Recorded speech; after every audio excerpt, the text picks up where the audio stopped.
अस्सलाम वालेकुम जी, मेरा नाम सलमान जावेद है। मैं लॉर्ड एंड क्लियर की नई एपिसोड के साथ आपके सामने हाजिर हूँ। आज का जो हमारा प्रोग्राम है उसका टॉपिक जो है वो काफ़ी अहमियत का हामिल है। आप लोगों ने पिछले दिनों द नेशन के अंदर 2 आर्टिकल्स छपे थे नेशनल डायलॉग के नाम से। ऑथर थे उनके जो lieutenant general retired name Khalid Lodhi साहब। किसी तारुफ के मोहताज नहीं है, लेकिन फिर भी मैं छोटा सा उनका एक तारुफ इसलिए देना चाहूँगा क्योंकि अक्सर मैंने उनको प्रोग्राम्स में ये कहते सुना है कि वो अपना तारुफ इसलिए देते हैं कि वो बता सकें कि वो क्यों जस्टिफाई करते हैं उस सारे डायलॉग को जो कि वो इनिशिएट करवाना चाहते हैं। जनरल साहब जो हैं वो पेशे के अतबार से जो है फौज के अंदर रहे, सिविल इंजीनियर के तौर पे। इसके अलावा कोर कमांडर है, वहाँ पर बहुत सारी अहम पोजीशंस के ऊपर उन्होंने कमांड किया फौज के अंदर ही। उसके अलावा डिफेंस सेक्रेटरी के तौर पर उन्होंने अपनी खिदमत सर अंजाम दी और उसके अलावा वो इंटरिम गवर्नमेंट के अंदर डिफेंस प्रोडक्शन के मिनिस्टर भी रहे।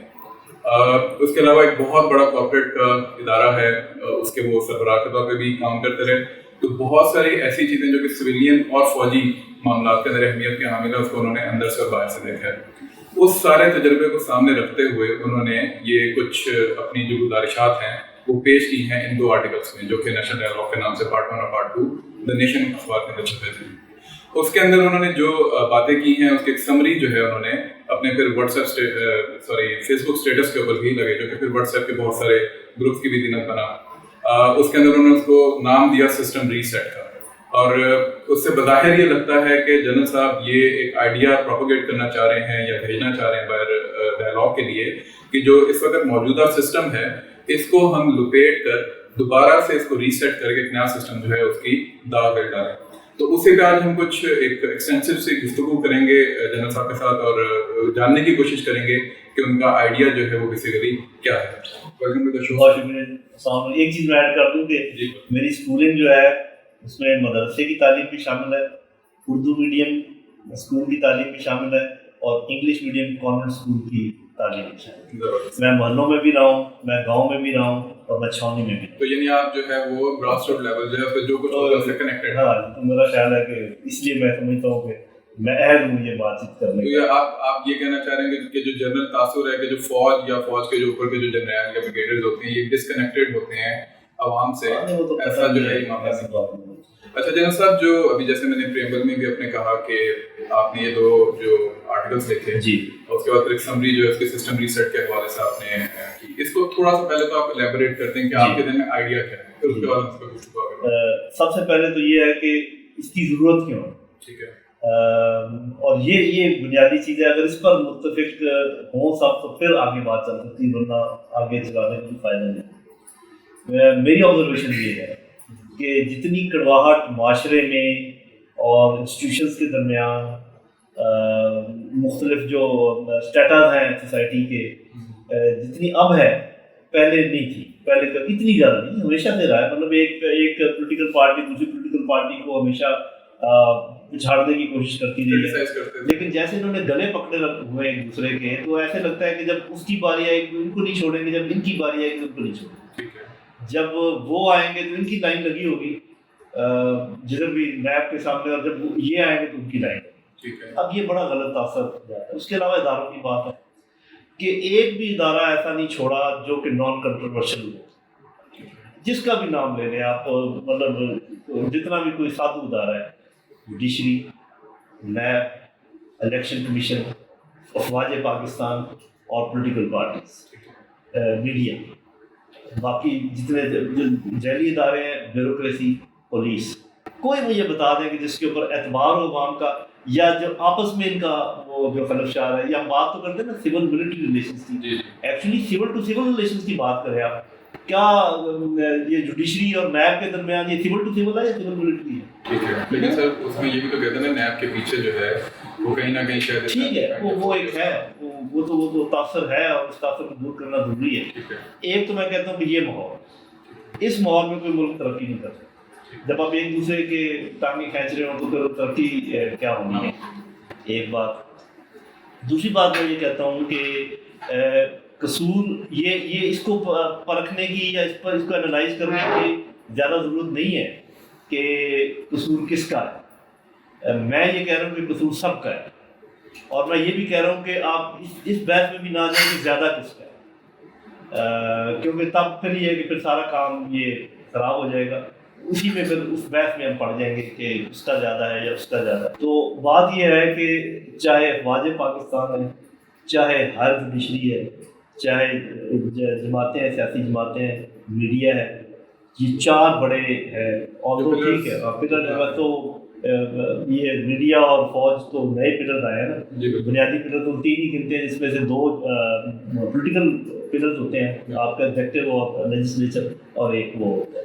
لیکن ابھی صورتحال یہ ہے کہ دنیا میں میڈیا ایک پلر ہے اور پاکستان میں فوج بھی ایک پلر ہے، یہ ایک حقیقت ہے جس کو سر آپ اس کو پلرز کہتے ہیں، لیکن پاکستان کے اندر ان کو پاور سینٹرز کہا جاتا ہے۔ چلے جو بھی آپ کو کہہ رہے تو ہیں، پاور سینٹرز جو ہیں کہ آپ سمجھتے ہیں جو آپ سسٹم ریسیٹ کی بات کر رہے ہیں، یہ اپنی پاور کو گیو اپ کرنے کے لیے تیار ہوں گے؟ What to talk about national dialogue ہو تو بات کی بات ہے، لیکن اس آئیڈیا کو ہی کنزیوم کرنا کہ جی کہ میں اپنی پاور کو پہلے گیو اپ کروں اور پھر میں ڈائیلاگ کی طرف جاؤں، آپ کیا سمجھتے ہیں کہ پاسبل ہو؟ پہلے تو میں سسٹم ریسیٹ کا تھوڑا سا کروں۔ دیکھیں جب سسٹم ریسیٹ ہوتا ہے تو جو ٹیکنیکل ٹرم میں بھی جب ہم کہتے ہیں جی اس کو ریسیٹ کر دیں، ٹیلی فون کو ریسیٹ کر دیں، تو اس میں یہ نہیں کہتے کہ اس کا سافٹ ویئر چینج کر دیں۔ تو میں کانسٹیٹیوشن کو چینج کرنے کے بعد اس لحاظ سے نہیں کر رہا کہ اس کو اٹھا کے پھینک دیں، میں ریسیٹ کا میرا یہ مطلب ہے اس میں جو ماڈیفکیشن کی ضرورت ہے آپ کر لیجیے، اور جو اس میں خرابیاں اس کو دور کر دیں۔ پہلے تو یہ میرا منشا ہے۔ اور دوسرا، جیسے آپ نے شروع میں کہا کہ میرا مقصد یہ ہرگز نہیں ہے کہ یہ میں نے ایک دے دیا فارمولہ دے دیا یا پنیسیا یا میں نے مسئلے کا حل ڈھونڈ لیا ہے اور وہ میں پورا پیش کر رہا ہوں، یہ نہیں، میں نے صرف انڈیکیٹ کیا ہے کہ یہ وجوہات ہیں، یہ اس کے محرکات ہیں، اور جب تک یہ نہیں کریں گے ہم آگے نہیں چل پائیں گے۔ تو یہ ایک ڈائلاگ شروع کرنے کا جو ہے جی آپ نے وہ بڑا مین سوال پوچھا، یہی سوال زیادہ تر پوچھا جا رہا ہے، آپ نے دیکھا ہوگا سوشل میڈیا پر بھی ہر جگہ۔ میں یہ سمجھتا ہوں کہ اب ہم اس نیچ پہ پہنچ گئے کہ ایک بیلنس آؤٹ ہو گیا ہے سارا معاملہ۔ اس پہلے یہ تھا کہ کسی نہ کسی ایک پاور سینٹر کا اوور ویلمنگ رول ہوتا تھا اور اس کا انفلوئنس اوور ویلمنگ تھا اور باقی سب کو دبا لیتا تھا۔ اب وہ سلسلہ نہیں، نہ تو پولیٹیشین میں یہ اہلیت ہے کہ وہ دبا لیں جوڈیشری کو اور فوج کو اور میڈیا کو، نہ فوج میں اس وقت یہ اہلیت ہے، میں بالکل کھل کے کہہ رہا ہوں کہ وہ دبا لیں پولیٹیشینس کو یا جوڈیشری کو یا میڈیا کو، اور ایسے ہی حالت جوڈیشری کی بھی اب یہی حالت ہوتی ہے۔ تو ایک بیلنس آؤٹ ہو گیا ہے نیچرل، اس میں عوام جو ہے وہ بٹے ہوئے ہیں، عوام اس طریقے سے بٹے ہوئے ہیں کہ ان میں سے کوئی بھی یہ دعویٰ نہیں کر سکتا کہ عوام ہمارے ساتھ ہے، پولرائزڈ ہے۔ تو وہ مطلب ان چاروں کے میں بٹے ہوئے، کیونکہ میڈیا بذات خود بٹا ہوا ہے، کچھ ادھر ہے کچھ ادھر ہے، تو وہ اس طریقے سے بیلنس آؤٹ ہو گیا۔